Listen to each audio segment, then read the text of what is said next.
past 3 years weren't easy for healthcare services. The livelihood of all offline businesses, not to mention the growth, I would say, was significantly suppressed. Take OSC as an example, which is the children's speech therapy and autism care service chain that we invested in.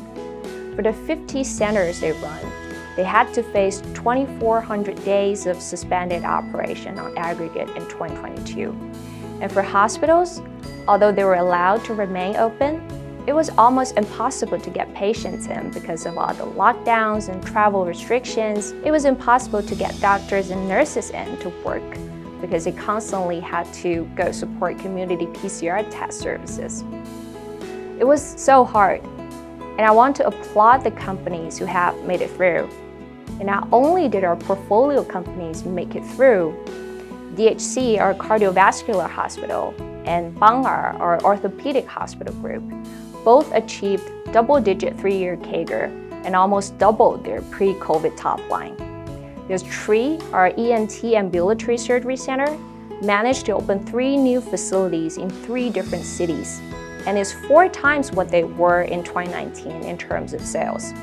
There's Timelight, our nursing home chain, that expanded from 160 beds to nearly 800 beds across the country in 1 year. After it finally opened up, of course, there was an immediate rebound of volume in the past couple of months.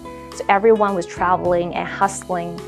I feel confident about the healthcare services sector. I always have been. I mean, look at our portfolio companies' performance despite the pandemic.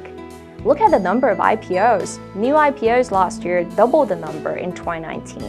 And they're trading at over 30 times PE on average. I mean, that's not bad. I understand to a lot of investors, it's still a niche sector that takes a lot of work and no fancy technologies to catch eyes.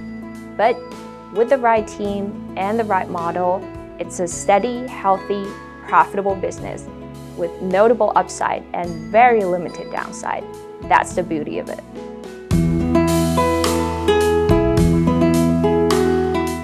We've been focused on specialty care.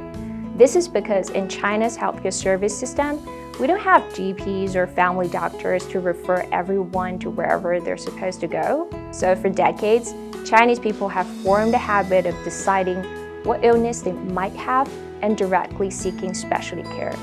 So for private service providers, the specialty is the brand. And then the second thing to consider is what differentiates you from public hospitals. Is it better medical quality and clinical outcome? Or is it better access to top physicians? Or is it a better facility, better service and experience? So many investors would categorize different specialties into serious disease and consumer healthcare. The way I see it, there are opportunities in all specialties as long as the value propositions are clear. So for serious diseases, patients basically need better chances to survive, and everything else is just nice to have. And for consumer healthcare, it's still important to detect the real needs. People want their problems solved, and on top of that, they may or may not pay extra for access, efficiency, and service. It's also worth mentioning that a lot of the new policies being implemented now, the DRGs and VBPs, will be favoring the private healthcare services sector in the mid to long run. The division of public and private service delivery will be clearer. BMI will be serving the mass population, only providing the basics, and there are alternative destinations for excess medical resources. So we foresee big opportunities coming up once the new order is restored.